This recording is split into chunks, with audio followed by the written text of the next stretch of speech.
এই আমাদেরকে আল্লাহ তৈরি করলেন বাবা এবং মায়ের নির্গত পানি, কিন্তু পৃথিবীতে একজন মাত্র পুরুষ যিনি বাবা মায়ের নির্গত পানি থেকে না, শুধু মায়ের রেহেম থেকে আল্লাহ বানাইলেন।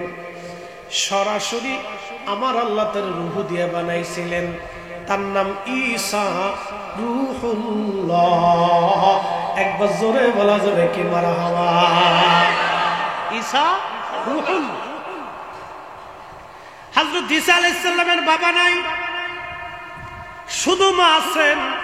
মার নাম হযরত মারিয়াম আলাইহিস সালাম। পৃথিবীর সবচেয়ে বড় পবিত্র সতী নারী। পৃথিবীর মধ্যে এত বড় কুমারী সতী সাধবা নারী, আল্লাহু আকবার। হযরত মারিয়াম আলাইহিস সালামের মায়ের নাম ছিল হযরত হান্না। মারিয়াম আলাইহিস সালামের মায়ের নাম হান্না, বাবার নাম হযরত ইমরান আলাইহিস সালাম। প্রায় 80 বছর হযরত হান্নার কোনো সন্তানাদি হয় না।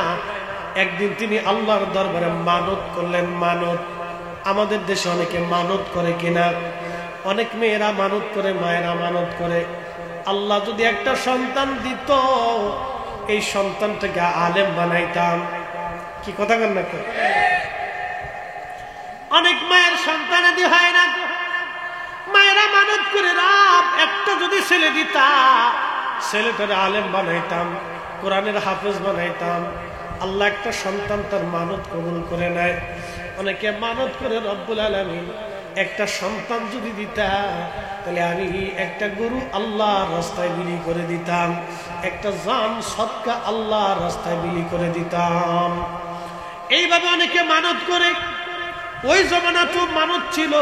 হযরত হান্না মানত করলেন, রব্বুল আলামিন আল্লাহ একটা সন্তান যদি তুমি আমারে দাও, তাহলে এই সন্তানটাকে আমি বাইতুল আকসা মসজিদের খাদেম বানাবো, যে মসজিদ নিয়ে বর্তমানে ইহুদিদের সঙ্গে ফিলিস্তিনিদের জিহাদ হচ্ছে। হাজার হাজার ফিলিস্তিনিরা জিহাদে শহীদ হয়ে যাচ্ছে, কিন্তু ইহুদি নামক বেঈমান জালিমদের কাছে তারা মাথা নত করে নাই। এটার নামই মুসলমান। কিন্তু সৌদির বাচ্চা, জর্দানের বাচ্চা, আরব আমিরাতের বাচ্চারা ওই ইহুদিদের কাছে মাথা নত করে রয়েছে। একটা ফিলিস্তিনের বাচ্চা পর্যন্ত মাথা নত করে না, কিন্তু আরব বিশ্বের বাচ্চারা মাথা নত করে বসে রয়েছে। একটা ছোট্ট ইহুদি রাষ্ট্রের কাছে আরবের রাজারা মাথা নত করে রয়েছে, অথচ ফিলিস্তিনিরা মাথা নত করে নাই। তার মানে বোঝা গেল, একটা ফিলিস্তিনের জুতার সমানও আরবের রাজা বাদশা হতে পারে না। এই কথা বলেন ঠিক না ঠিক? একটা ফিলিস্তিনের ছোট্ট বাচ্চার জুতার সমানও আরবের রাজা বাদশা হইতে পারে না। ওই বাইতুল আকসার খাদেমা ছিলেন, ইমাম ছিলেন হযরত ইমরান আলাইহিস সালাম। হযরত ইমরান আলাইহিস সালাম তিনার বিবি মানত করলেন, আল্লাহ সন্তান যদি দাও, এই মসজিদের খাদেম বানাবো। আল্লাহ হান্না আলাইহিস সালামের দোয়াকে আল্লাহ কবুল করে নিলেন। আল্লাহ রাব্বুল আলামিন হযরত হান্নাকে একটা সন্তান আমার আল্লাহ পাক দিলেন গর্ভে। কিন্তু গর্ভে সন্তান আসার কিছুদিন পরে হযরত ইমরান আলাইহিস সালাম ইন্তেকাল করলেন। তিনি ইন্তেকাল করলেন। বাচ্চা প্রসব হওয়ার পরে হযরত হান্না দেখলেন, আহা, চাইলাম আমি ছেলে, আল্লাহ দিয়ে দিল মেয়ে। অনেকে মেয়ে হইলে বেজার হয়ে যায়, অনেকে মেয়ে হইলে বেজার হয়, ছেলে হইলে বিরাট বড় খুশি হয়। ছেলে হইলে বিরাট বড় খুশি, মেয়ে হইলে বেজার। কথা মনে রাখবেন, যখন হান্না মেয়ে সন্তান প্রসব করলো, ওই মেয়ের নাম ছিল হযরত মারিয়াম, ঈসা রূহুল্লাহ আলাইহিস সালাতু ওয়াস সালামের মা জননী। হযরত মারিয়াম দুনিয়াতে আসার পরে হান্না ডাক দে করাব, চাইলাম ছেলে, তুমি দিয়ে দিলা মেয়ে। আল্লাহ এই মেয়েটাকে বাইতুল আকসার খাদেম কেমনে বানাবো? আল্লাহ ডাক দেয়া বলে, রে হান্না, শুনে রাখো, ছেলেদের থেকে মেয়েরা কোনো অংশে কম না। একবার জোরে বলা যাবে আল্লাহু আকবার। মেয়েদেরকে ছোট করে দেখা যাবে না। আল্লাহর নবী বললেন, তোমার ঘরের মধ্যে 4টা রহমত যাওয়ার পরে তুমি বেজার হয়ে যাও। 1 নম্বর রহমত হলো, তোমার ঘরে যদি মেহমান যায় তাহলে অনেকেই বেজার হয়ে যায়। আজারের সময় মেহমান আইছে, গরমের ভিতরে টাইম পাইল না, বিয়াই সব সময় পাইল না, এখন বর্ষাকাল চলতেছে, বিয়াই আইছে, বেজার হয়ে যায়। বিয়াই বেজার হওয়া যাবে না। নবী বলছেন মেহমান যদি আসে তাহলে বুঝবা খোদার রহমত আসছে। 2 নম্বর, যদি বৃষ্টি হয়, বৃষ্টি হওয়ার পরে অনেকেই বেজার হয়ে যায়, চিন্তা করে আল্লাহর টাইম পাইল না, সকালবেলা বৃষ্টিটা না দিলেও তো পারত। কি কথা কর না, পাবলিক যে কত কোয়ালিটির, আল্লাহর ভুল ধরো। বৃষ্টিটাই সকালবেলা আর আল্লাহ দিয়ে পারল না, বিকেলবেলা দিল তো পারতো, মানে ওনার সুবিধায় বৃষ্টিটা আল্লাহ দিল না কেন? বৃষ্টিটা আল্লাহ সকালে দিল কেন? এই যে দুবাই দেখছেন আপনারা, একটা বিরাট বড় মরুভূমির দেশ, এত পরিমাণে আল্লাহ বৃষ্টি দিছে, তাদের বিমানবন্দর ডুবে গেছে। সুবহানাল্লাহ বলেন না? বিমানবন্দর, দুবাই বিমানবন্দর পানিতে ডুবে গেছে। তা আল্লাহ পারে নাকি? কথা কন না কেন? আল্লাহ পারেনি? জোরে কন না, পারেনি? বাংলাদেশের বিমানবন্দর ডুবলো না, কিন্তু দুবাই বিমানবন্দর ডুবে গেছে। চিন্তা করছে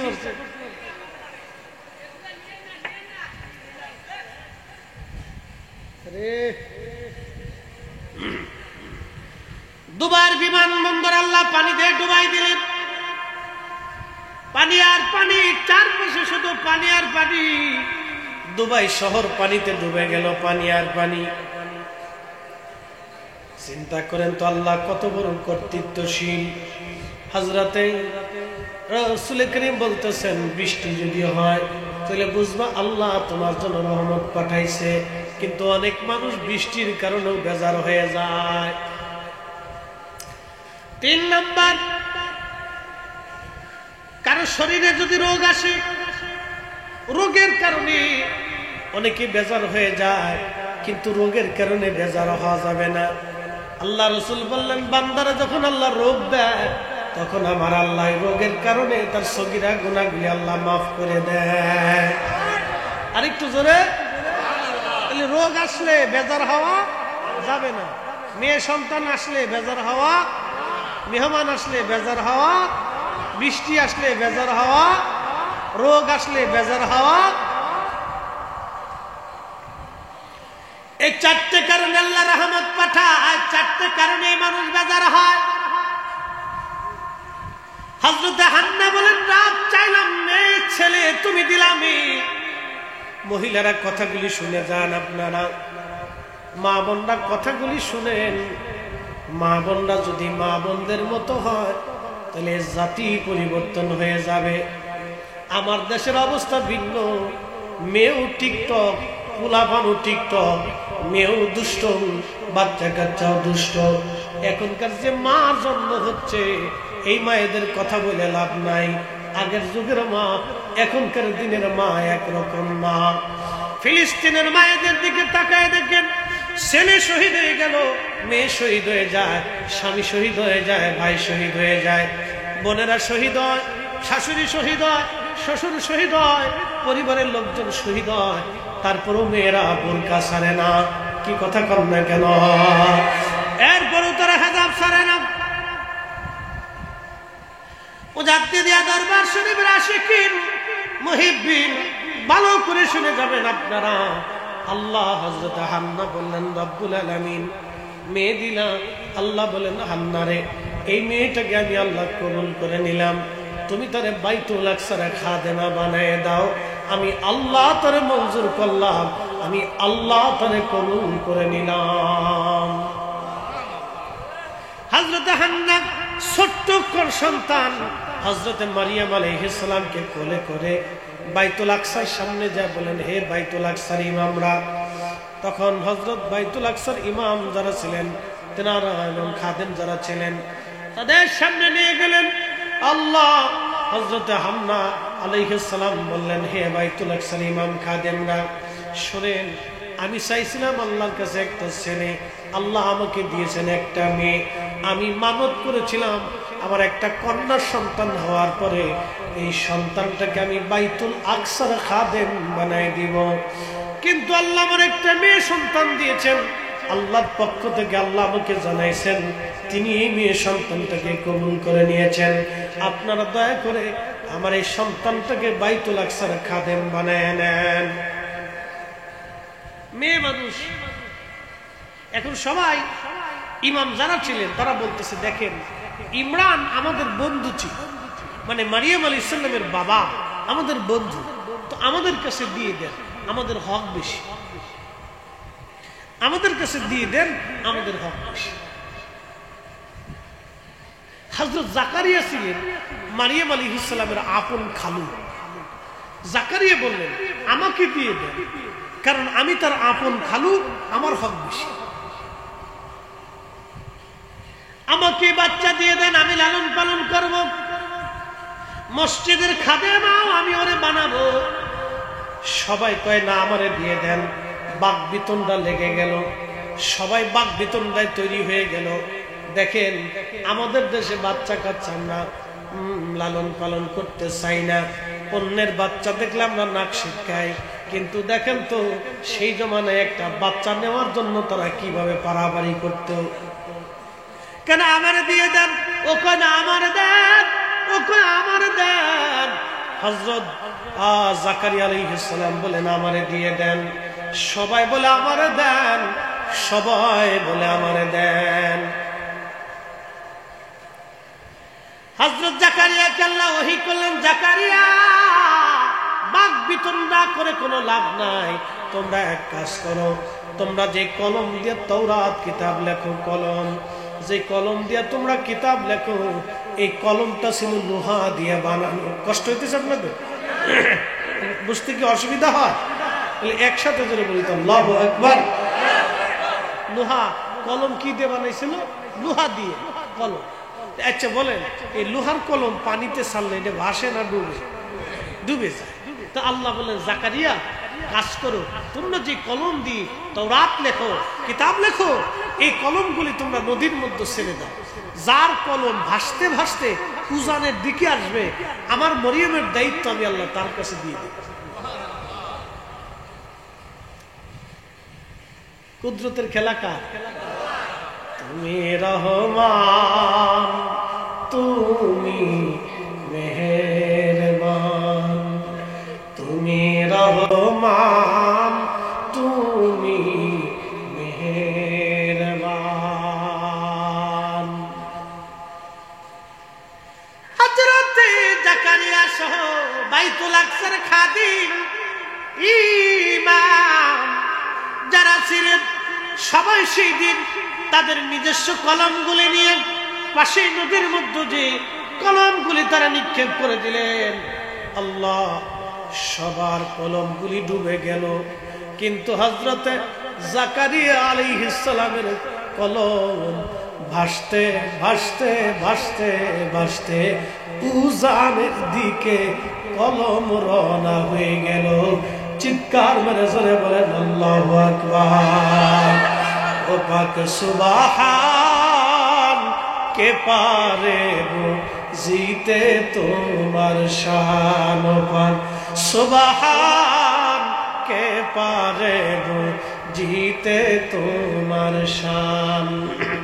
তুমি জিন্দাকে মারিতে পারো, জিন্দাকে মারিতে পারো, মরার পরও দিতে জান। তুমি মরার পরও দিতে জান, কে পারে জিতে তোমার শান।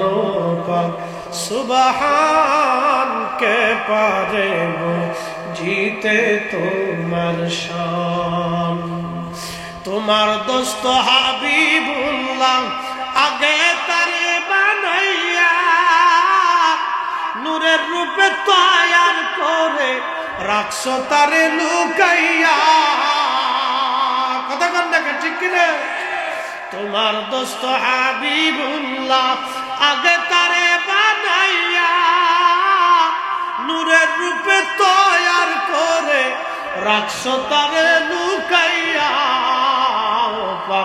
সুবহান কে পারে জিতে তোমার শান, সুবহান কে পারে জিতে তোমার শান। লা ইলাহা, জোরে জোরে,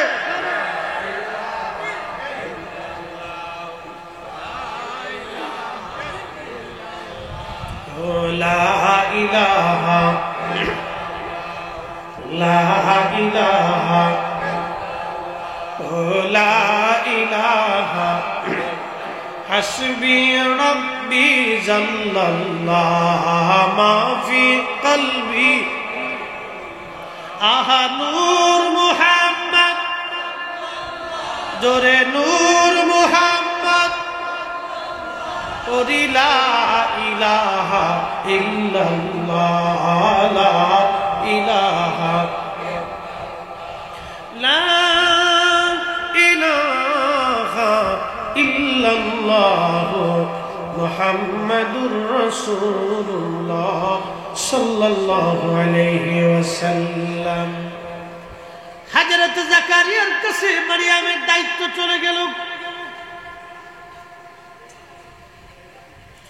মসজিদে বাইতুল আকসাতে আলাদা একটা মিম্বর, একটা ঘর হুজরা নির্মাণ করে দেয়া হলো হযরত মারিয়ামের জন্য। ওই ঘরের মধ্যে হযরত মারিয়াম আলাইহিস সালাম থাকতেন। ধীরে ধীরে তিনি বড় হতে লাগলেন। সবাই নামাজ পড়ে চলে যাওয়ার পরে হযরত মারিয়াম ওই ঘরের মধ্যে যাইয়া আল্লাহর ঘর বাইতুল আকসা পরিষ্কার করে খেদমত করে একবারে ঝেড়ে ঝুড়ি পরিষ্কার করে দিয়ে আবার চলে আসতেন। সব চলে যেত, নামাজ কালাম করে তিনি পরিষ্কার করে আবার হুজরাতে চলে আসতেন। এইভাবে দীর্ঘদিন খেদমত চলতে লাগলো। হযরতে মারিয়াম যৌবনে পদার্পণ করলেন। আল্লাহ তখন মারিয়ামের হুজরার বাহির থেকে হযরতে জাকারিয়া তালা মেরে চলে যাইতেন। এজন্যই যে আল্লাহ উনি পৃথিবীর একবারে সুন্দরী রূপসী নারীদের একজন ছিলেন। এত সুন্দর করে আল্লাহ ওনাকে বানিয়েছিলেন। হযরত মারিয়াম এত সুন্দর আল্লাহ তারে বানাইছিলেন যাতে কোনো পুরুষ ওনার প্রতি আকৃষ্ট না হয়ে যায়। সেজন্য জাকারিয়া বাহির থেকে তালা মেরে চলে আসতেন। উনি হুজরার ভিতরে থাকতেন। হুজরা শরীফের ভিতরে মাঝে মধ্যে ঢুকিয়া জাকারিয়া দেখতেন হযরত মারিয়ামের সামনে জান্নাতের খাবার, ফলমূল, আঙ্গুর, আনার। এখন তো আমের সিজন শুরু হয় নাই, আমার কয়দিন পরে আসবে। এই আমের সিজন না যখন তখন আম পাইতেন, যখন কাঁঠালের সিজন না তখন কাঁঠাল আসতো। হযরত জাকারিয়া ঘরের মধ্যে ঢুকে দেখতেন মারিয়াম আলাইহিস সালামের ঘরের মধ্যে সুন্দর চমৎকার চমৎকার চমৎকার চমৎকার দামি দামি খাবার। হযরত জাকারিয়া জিজ্ঞেস করলেন, মারিয়াম এই খাবারগুলি তুমি কোথায় পাইলা? অথচ এখন আমের সিজন না আম, কাঁঠালের সিজন না তুমি কাঁঠাল পাইলা। কারণ কি রে ও মারিয়াম? ধরেন শীতকালে তখন তো আম থাকে না, কাঁঠাল থাকে না, তখন অমৌসুমী ফলগুলি তুমি কিভাবে পাইলা? এই হুজরার ভিতরে কিভাবে আসলো? অথচ আমি হুজরার মেন ফটক দরজা তালা মেরে চলে যাই। তোমার ঘরে তো কোনো পুরুষ আসে না, আত্মীয় স্বজন আসে না, কারণ সবাই জানে আমার কাছে চাবি আছে। হযরত জাকারিয়াকে মারিয়াম ডাক দিয়ে বলতেছে, আল্লাহর পয়গম্বর এই খাবারগুলি আমার কাছে আল্লাহর পক্ষ থেকে, আল্লাহ জান্নাত থেকে পাঠিয়ে দেয়। না না, আরো জোরে বলেন আল্লাহু আকবার। কোথা থেকে আসে? জান্নাত থেকে মারিয়ামের কাছে খাবার আসছে। একসাথে বলবেন আল্লাহু আকবার।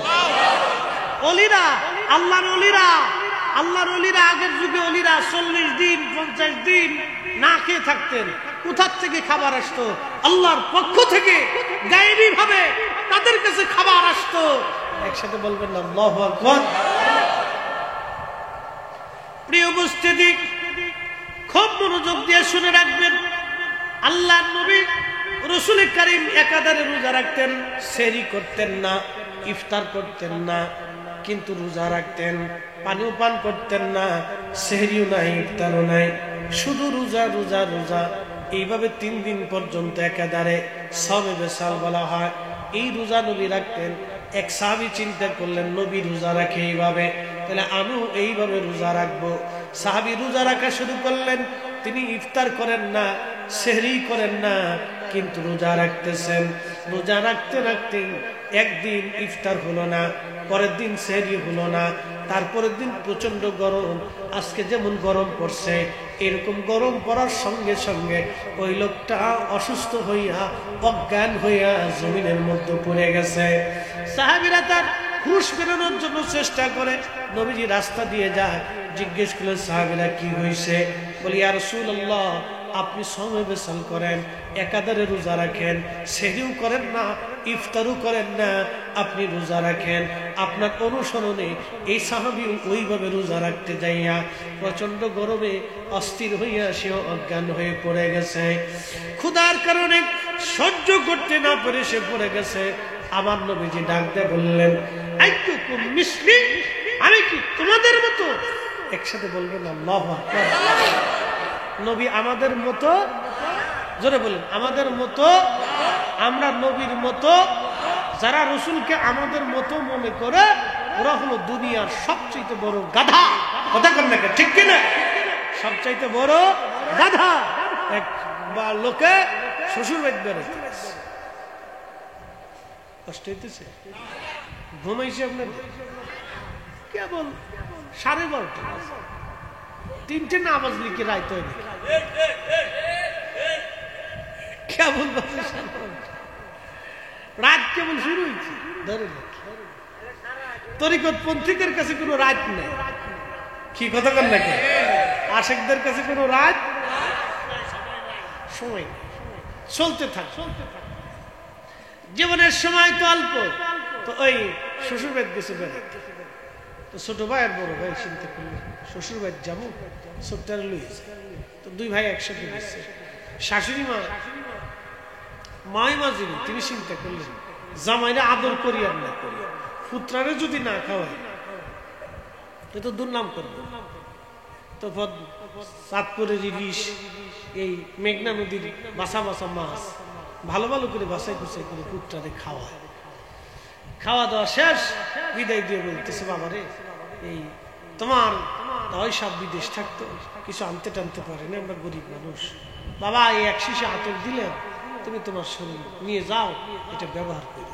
তো পুত্রা চিন্তা করে, আতর দেখতেও খুব সুন্দর, গেরানো খুব মজা, মধুর মতো দেখা যায়, বোতলও খুব বালা, জীবনও আতর টাতর দেখে নেই, ও আন্তর্জাতিক খ্যাতি সম্পন্ন বলদা মোটকাটারে খুইলে হাতের মধ্যে ঢাইলে আতর 4টে খাওয়া শুরু করে দিচ্ছে। মায়ের চিন্তা করি, এই পুত্রারই বলদা, এটা কেমন বলদার বলদা, আতর দিলাম গায়ে লাগানোর লেগে, এটা 4টে সুট্টে খায়। আচ্ছা ঠিক আছে, জামাইয়া সুট্ট দেখি, জামাইরে জিগামু যে পুত্রার অবস্থা দেখে। তো জামাই আসছে, আসার পর বাবা যেদিকে আসেন তো, বলে কি আম্মা কি হয়েছে? বলে এই তোমার ছোট ভাই কি মগা টগা নাকি? বলে কেন আম্মা কি হয়েছে? বলে তোমার এই শ্বশুর আব্বা বিদেশ থাকতো, কিছু আনতে টানতে পারে না বাবা, আমরা গরিব মানুষ, এই 1 শিশি আতর দিলাম, তোমার ছোট ভাই মুটকাটারে খুইলে আতের মধ্যে ঢাইলে 4টে সুট্টে যে খাওয়া ধরলো, হে এটা কেমন হইল? জামাই কহ আম্মা আসলে কত বড় মগা, চিন্তা করতে পারছেন কত বড় বলদা, আমার ছোট ভাই, ওরে আমার শ্বশুর ভাই আতর করে নিয়েছি, আমার শ্বশুর বিদেশ থেকে কত কষ্ট করে আতর আনছে, আম্মেরও খুশি দিয়ে আতর দিলেন, ও মুটকাটারে খুলে আতের মধ্যে ঢাইলে 4টে খাইলো, আমি তোর বড় ভাই, আমার একটু দিল না, একটু জিগেল না। শাশুড়ি খাই জামাই দিই, এই আন্তর্জাতিক মগার ঘরের মগা। যারা আমার রাসূলকে নিজেদের মতো ভাবে ওরা মগা। আস্তে বলেন, জোরে বলে। যারা নিজেদেরকে রাসূলের তো মনে করে ওরা মগা, ওদের পিছনে যারা দৌড়ায় ওরা আন্তর্জাতিক মানের মগা। আল্লাহ রাসূল ডাক দিয়ে বলেন, আইয়ুকুম মুসলিম, আমি কি তোমাদের মতো নাকি? আমার আল্লাহ আমারে খাওয়ায়, আমার আল্লাহ আমারে পান করায়। সুবহানাল্লাহ করো। আমার আল্লাহ আমারে খাওয়ায়, আমার আল্লাহ আমারে পান করায়, আমার আল্লাহ আমারে খাওয়ায়, আমার আল্লাহ আমারে পান করায়। রে সাহাবীরা, আমি একাধারে রোজা না খেয়ে রোজা রাখি, তোমরা এটা পারবা না। কারণ হাকিকত দিয়ে আল্লাহ আমারে হাকিকতে পান করায়, হাকিকতে খাওয়ায়। এটা তোমরা জানো না, তোমরা বুঝো না, তোমরা দেখো না। আল্লাহর ওলিদের কাছে রূহের খোরাক আমার আল্লাহ পাঠায়। এই জন্য 40 দিন পার হয়ে গেল ওলিদের ক্ষুধা লাগে নাই। কথা বলেন না কেন, ঠিক কিনা?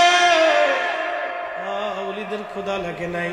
আল্লামা শাহ সুফি খাজাইনাতুরি রাহমাতুল্লাহ আলাইহি ওনার মজলিসের বড়ইতলা কত ওলির জন্ম তিনি দিয়েছেন। শাহ সুফি আনাতুরি বড়ইতলায়, এখন সেই বড়ইতলা বসিয়া কত ওলির জন্ম দিয়েছেন। কত ওলি ওই বড়ইতলার মধ্যে ঘোরাঘুরি করেছে। কত ওলি, কত মজ্জুব, কত আশিক ওই জমিনে তৈরি হয়েছে। কথা বলেন ঠিক কিনা? বন্ধু আমার, হযরত মারিয়াম আলাইহিস সালাম তিনি ডাক দিয়ে বলেন, হুজুর, খোদারি পয়গম্বর জাকারিয়া গো, এই খাবার আল্লাহর পক্ষ থেকে আল্লাহ আমার জন্য পাঠাইছেন। আমার আল্লাহ পাঠাইছে অমৌসুমী ফল, অমৌসুমী আল্লাহ পাঠাইলো। তখনই জাকারিয়া ডাক দেখে, ইয়া রব, তিনি পাশে দাঁড়ায় হাত তুললেন, আল্লাহ, আজকে প্রায় 100 বছর আমারে তুমি কোনো সন্তানাদি দাও না। এখন মারিয়ামের কাছে খাবার আসছে, নিয়ামত, মালিক, আমি জাকারিয়ার দোয়া তুমি কবুল করে নাও। আল্লাহ, আমার কোনো সন্তান হয় না, তুমি দয়া করে আমারে একটা সন্তান দিয়ে দাও। সাথে সাথে আল্লাহ কবুল করে ডাক দিলেন, জাকারিয়া, এই সময় তোমার দোয়া কবুল করে নিলাম, যাও, তোমার একটা সুসন্তান দিলাম। এই সন্তানের নাম হযরত ইয়াহইয়া। একবার জোরে বলবেন কি মারহাবা। তার মানে ওলিদের মজলিসে দোয়া কবুল হয়। ওলিদের মজলিসে, কথা বলেন না, ওলিদের মজলিসে দোয়া কবুল হয়। মারিয়াম কোন নবী না, মারিয়াম হলো ওলি।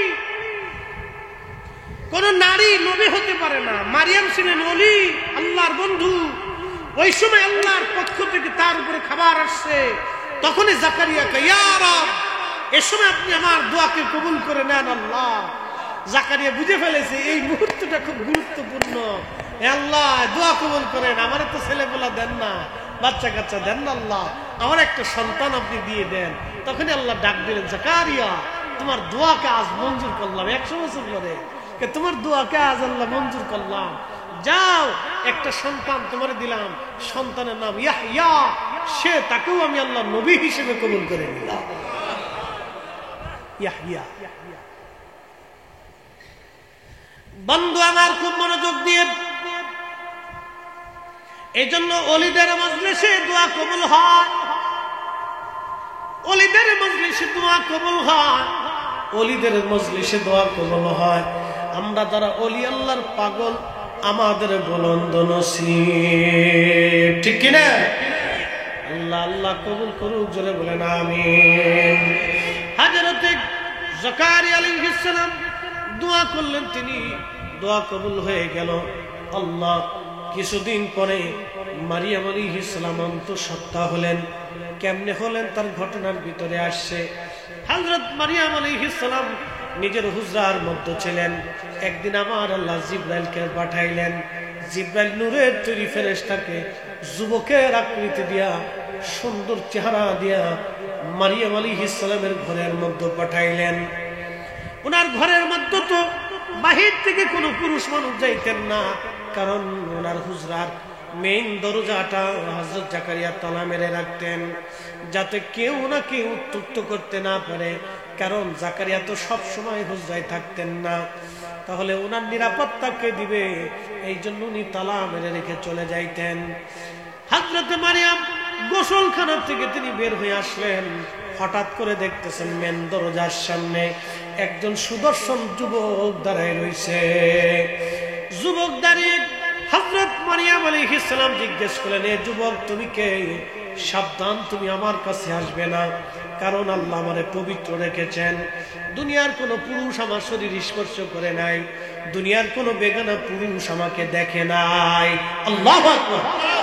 না না, আরো জোরে বলেন আল্লাহু আকবার। ঘুম আসতেছে? ঘুম আসে? একসাথে তাকবীর। নারে তাকবীর। না না, তাকবীর। আল্লাহর একত্ববোধের আওয়াজটা আরো জোর হইতো। আপনাদের দেশে ফুটবল খেলা হলে দেখবেন পাবলিক এমনি হুদেই চিল্লে, কি কথা কেমন, তখন কিন্তু খেলোয়াড়রা কয় না যে চিল্লেন দেন। মেসি কিন্তু কয় না যে আমি চিল্লেন দেন, আমি গোল একটা দিচ্ছি, চিল্লেন দেন, জোরে চিল্লেন দেন। এমনি কিন্তু ভাবলি কি ওরে বাপরে বাপ, লুঙ্গির কাপড় খুলে মাথায় ঘুরাইতেছে, দিছে রে। ব্রাজিলের দিকে ঘুরে কয় দিছে রে। আবার নেইমার একটা দিলে ব্রাজিলের গ্রুপ লুঙ্গি ঘুরে, আর এই আর্জেন্টিনার গ্রুপের দিকে ঘুরে কে দিছে রে, মানে ফাড়াফাড়ি আর কি। গোল দেয় একজন, খুশি হয় আর একজন, পাবলিকের কোন তালের ঠিক নেই। একসাথে তাকবীর হবে, তাহলে এই সৃষ্টি কার? তাহলে তাকবীর হবে কার? আল্লাহর পরে এই সৃষ্টি আল্লাহ যার জন্য বানাইছেন তিনি নবী, আল্লাহর পরে রাসূলের স্লোগান চলবে। কথা কোন ঠিক কিনা? নারে তাকবীর, নারে রিসালাত, আহলে সুন্নাত ওয়াল জামাত, তরিকায়ে নকশবন্দিয়া মুজাদ্দিদিয়া, সিলসিলায়ে এনায়েতপুরি, খাজা বাবা এনায়েতপুরি। নারে তাকবীর। খুব মনোযোগ দিয়ে হযরতে মারিয়াম আলাইহিস সালাম ডাক দিলেন, যুবক তুমি আমার কাছে আসবে না, সাবধান। মারিয়াম আলাইহিস সালাম ভয় পাইতে লাগলেন, হায় হায়, আমার রুমের ভিতরে বেগানা যুবক কিভাবে আসলো? হাজরাতে মারিয়াম ডাক দিয়ে বলতে চাই, যুবক তুমি আমার দিকে আগাবা না।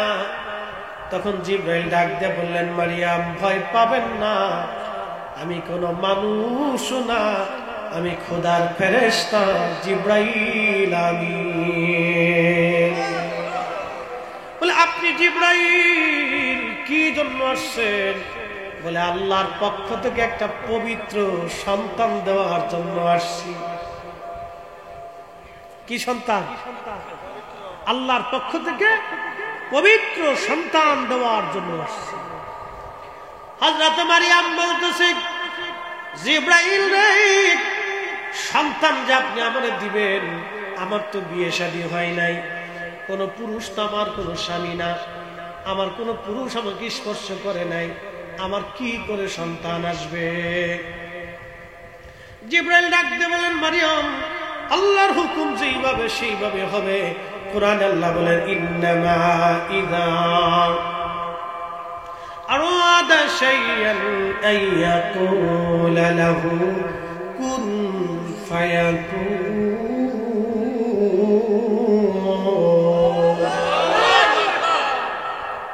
পাক সুবহান কে পারে গো जीते तुम्हार शान, पाक सुबहान के पारे वो जीते तुम्हार शान।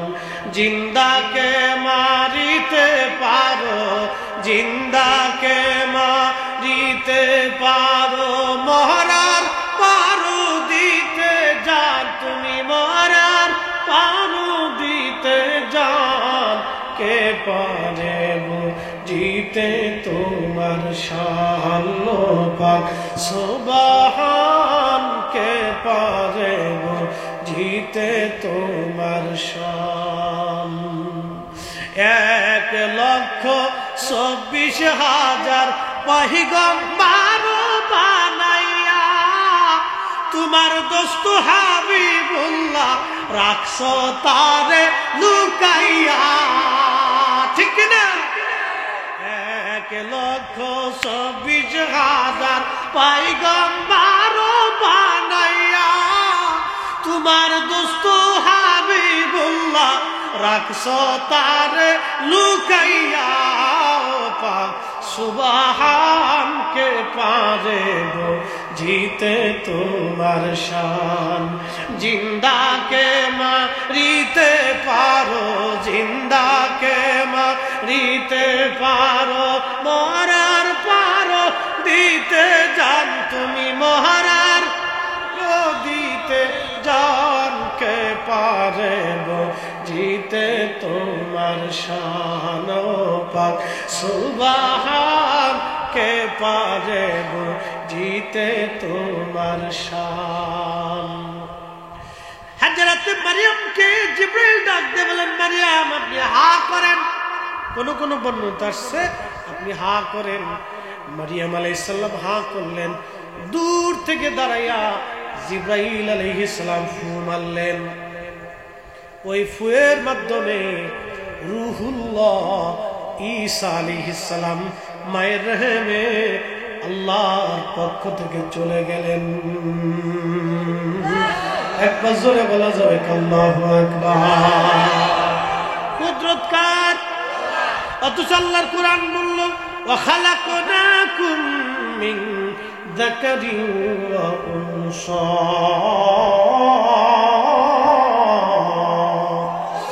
আমি একজন পুরুষ আর একজন নারী দিয়া মানব জাতির বংশ বিস্তার করছি, কিন্তু ঈসা নবীর মা মাসে বাবা নাই। সুবহানাল্লাহ। মাসে ঈসা নবী সরাসরি রূহুল্লাহ, আল্লাহ সরাসরি রূহ দিয়ে বানাই দিলেন। আর আমার নবী হচ্ছে নূরুল্লাহ, আল্লাহ নূর দিয়ে বানাইলেন, ঠিক কি না? হযরত ঈসা নবী কি রূহুল্লাহ, আল্লাহ তার রূহ দিয়ে বানাইলেন, এজন্য রূহুল্লাহ। আর আমাদের নবী নূর দিয়ে বানাইলেন, এজন্য নূরুল্লাহ।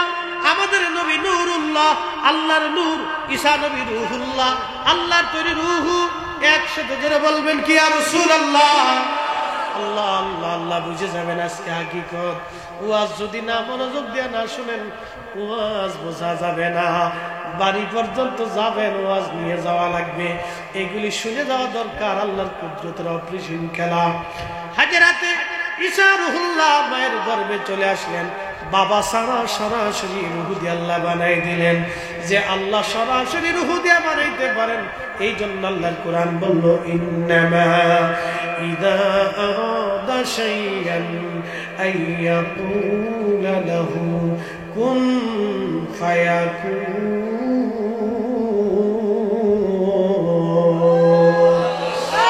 আল্লাহ যখন কোনো কিছু সৃষ্টি করার ইচ্ছা পোষণ করবেন, ইরাদা করবেন, নিয়ত করবেন বা আল্লাহর ইচ্ছা হবে আমি এটা বানাবো, শুধু বলবেন কুন হয়ে যাও, ফায়াকুন, সাথে সাথে হয়ে যাবে।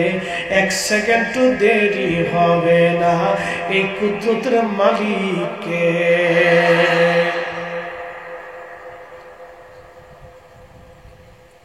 কোথাকার ওয়াজ কোন পর্যন্ত নিয়ে এসে টাইমে পর্যন্ত নিয়েছে।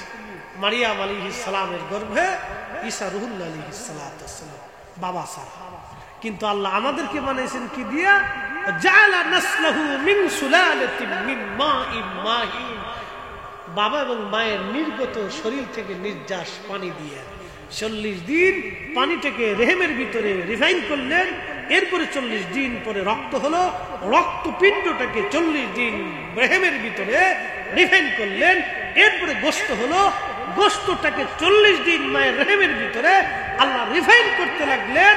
একসাথে বলা যাবে আল্লাহু আকবার। কিন্তু ঈসা আলাইহিস সালাম এইভাবে তৈরি ছিলেন না, তেনাকে আল্লাহ সরাসরি বানাইছে। আর আমার নবী ওইভাবে তৈরি ছিলেন না, আল্লাহ নূর দিয়ে বানাইছে। কি দিয়ে বানাইছে? হ্যাঁ, নূর দিয়ে বানাইছে। এ নবীর উম্মত, মতলববাসী 40 দিন 40 তেসরা 12 120 দিন 3-4 মাস পার। কয় মাস? আমার দিকে দেখেন, কয় মাস? 4 মাস। 4 মাস পরে মায়ের রেহেমের ভিতরে আমার আল্লাহ, 4 মাস পরে মায়ের রেহেমের ভিতরে আমার আল্লাহ, 4 মাস পরে মায়ের রেহেমের ভিতরে আল্লাহ আমার আল্লাহ আমাদের রুহু খানাকে আমার আল্লাহ ঢুকায় দেন, ফুকায় দেন। জিব্রাইল আমিন রুহুটাকে নিয়ে আমাদের বডির মধ্যে ঢুকায় দেন।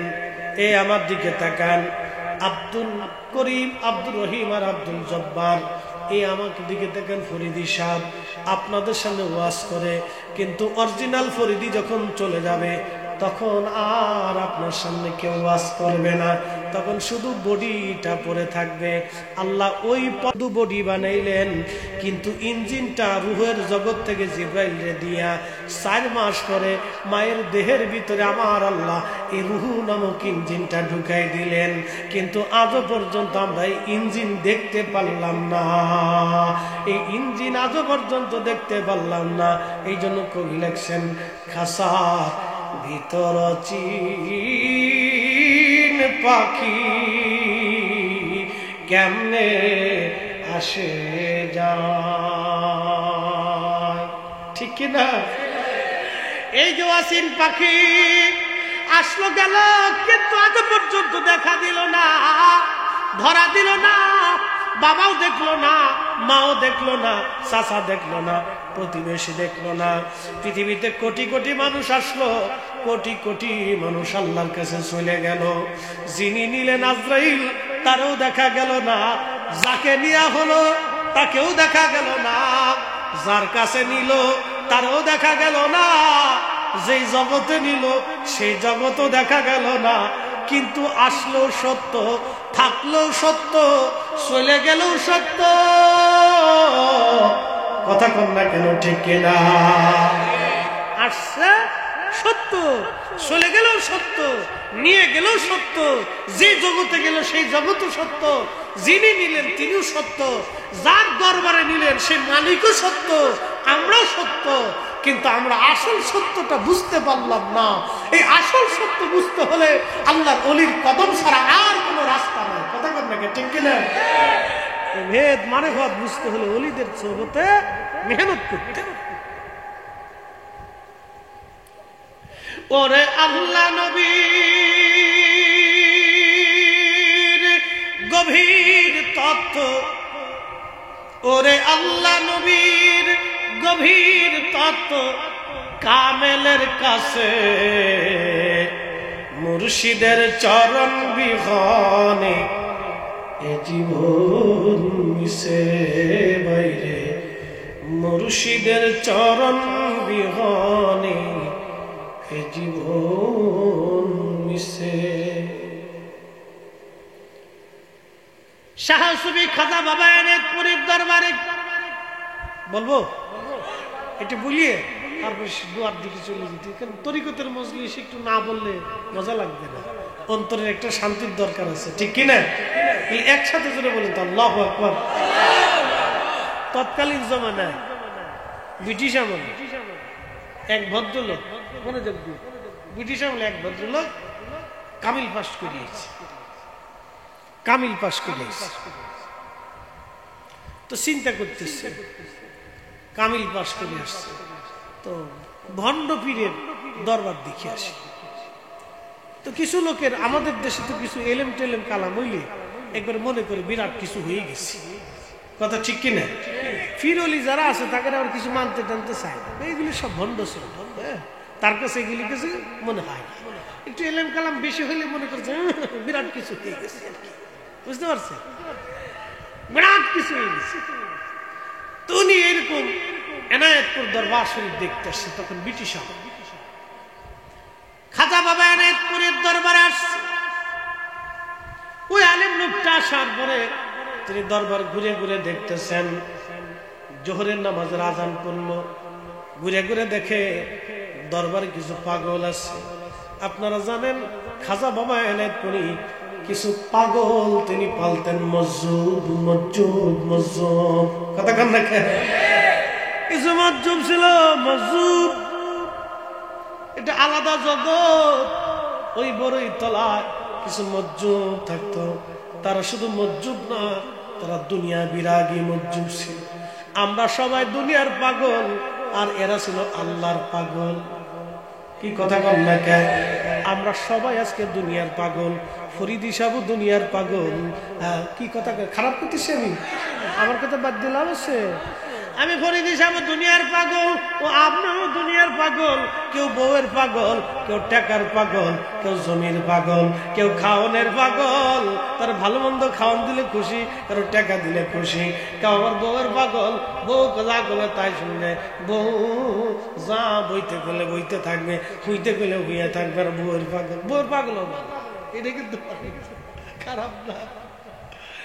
বউয়ের পাগল, কেউ শ্বশুর বাড়ির পাগল, কেউ শালা সুনন্দের পাগল, কেউ টাকার পাগল, কেউ দুনিয়ার ক্ষমতার পাগল, সবাই পাগল। কিন্তু মজ্জুব যারা, দুনিয়া বিরাগী জাহিদ যারা, তারা আল্লাহর পাগল, তারা আপন মুর্শিদের পাগল, তারা রাসূলের পাগল হয়ে কবরে চলে যায়। কথা কোন না কোন ঠিক না? ফরিদি সাহেব, আমরা বক্তা যারা, আমরা খ্যাতির পাগল। খ্যাতি বুঝছে, জনপ্রিয়তা বেশি হইলে আমরা এটার পাগল। আমরা সবাই পাগল, কিন্তু মজ্জুব যারা, দুনিয়া বিরাগী যারা, তারা দুনিয়াকে লাথি মেরে আল্লাহকে খুশি করতো, তারা আল্লাহর পাগল। কথা কন ঠিক কিনা? কার পাগল? কষ্ট হইতেছে আপনাদের? চলবে? হ্যাঁ, কেবল একটা বাজতেছে পুড়ে, 60টা না বাজলে তো রইল না। ঠিক আছে, আচ্ছা ঠিক আছে, বুঝলেন? কিন্তু বুঝছেন তো? ফজর বলেন না ইনশাআল্লাহ। থাকা লাগবে না, নেকি লেখা হয়ে গেছে। থাকা লাগবে না, নেকি হয়ে গেছে। আবার চিন্তা করেন না, নেকি যেহেতু পাই গেছি, এবার যাই গেছি, থাকা লাগবে না, নেকি হয়ে গেছে। আল্লাহর ওলির দরবারে আসছে আলেম দেখার জন্য। তো দেখে কিছু পাগল, খাজা বাবা এনায়েতপুরে নামাজ পড়তে গেছে।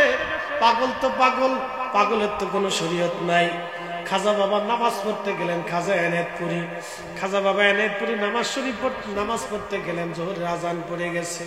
যখন নামাজ পড়তে গেছে, নামাজ পড়তে যাওয়ার পরে খাজা বাবা নামাজ পড়তেছিলেন, ওর এই পাগলটা জুতা লইয়া বুকের মধ্যে নিয়া বাহিরে দাঁড়াই রইছে।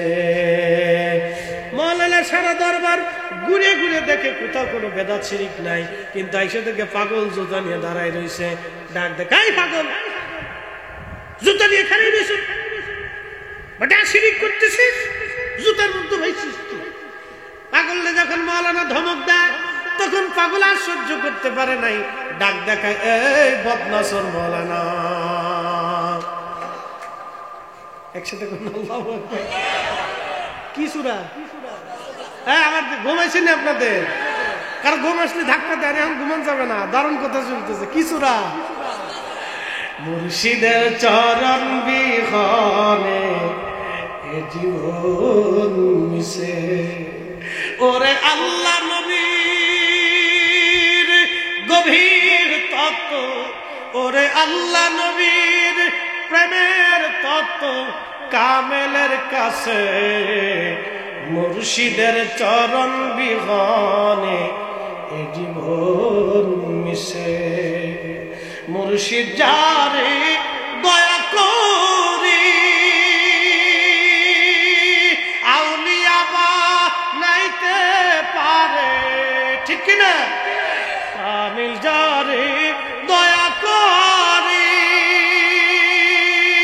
আউলিয়া বানাইতে পারে, ওরে এক পলকে নিতে পারে মদিনা শহর। কামেলের চরণ বিহনে এ জীবন মিশে। মাওলানা চিন্তা করলো, হায় হায়, আমি যে মাদ্রাসায় পড়া অবস্থায় বদনা চুরি করছিলাম, পাগল কেমনে জানে? আল্লাহ আল্লাহ গো, অলিদের খেলা বুঝা বড় কষ্ট। আজকে তারই ওরস শরীফ তিনি খাজা বাবা এনায়েতপুরী, ঠিক কিনা? কবি মনোযোগ দিয়ে শুনিয়া যান মতলববাসী। ওই মাওলানা সাহেব চিন্তা করেন, হাই হায় পাগল আমার বদনা চুরির খবর কেমনে জানলো? আমি মাদ্রাসায় পড়া অবস্থায় লজিন মাস্টারের বাড়ি ছিলাম। লজিন মাস্টারের একটা কাঁসার বদনা ছিল, খুব ভালো।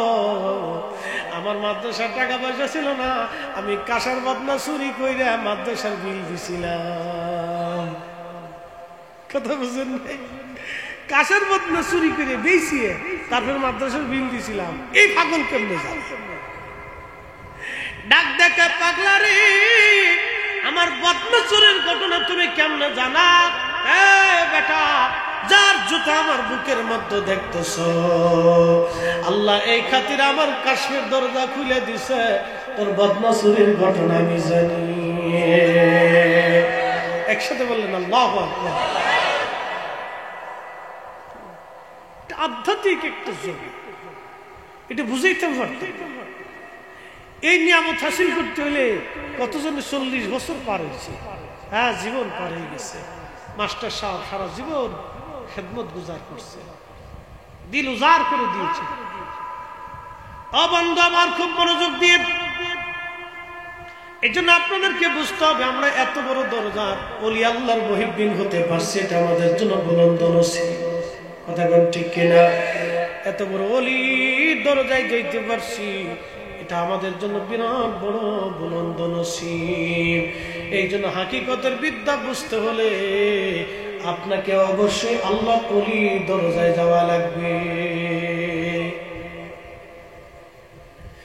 বলছিলাম মায়ের রেহেমের ভিতরে 4 মাস পরে যখন রুহু আল্লাহ ফুকাই দিলেন, রুহুটা ফুকাই দেওয়ার পরে আমার আল্লাহ জিব্রাইলকে ডাক দিয়ে বলেন, জিব্রাইল রে, 4টা জিনিস, 4টা বিষয় আমার বান্দার জন্য একেবারে নির্ধারিত করে দাও। 4টা বিষয় আমার বান্দার জন্য একেবারে নির্ধারিত করে দাও। 1 নম্বর হায়াত। 1 নম্বর কি? মানুষের রুহের ভিতরে, দেহের ভিতরে যখন রুহু আসে 4 মাস পরে মায়ের রেহেমের ভিতরে, মায়ের পেটের মধ্যে, তখন জিব্রাইলকে আল্লাহ ডাক দিয়ে বলেন, জিব্রাইল রে, 1 নম্বর হায়াত তুমি বান্দার জন্য নির্ধারিত করে দাও। সে কতদিন পর্যন্ত দুনিয়াতে বাঁচবে এটা আমি আল্লাহর পক্ষ থেকে নির্ধারিত করে দাও। হায়াত শেষ হয়ে যাওয়ার সঙ্গে সঙ্গে 1 সেকেন্ড দুনিয়াতে থাকার আর কোনো সুযোগ নাই।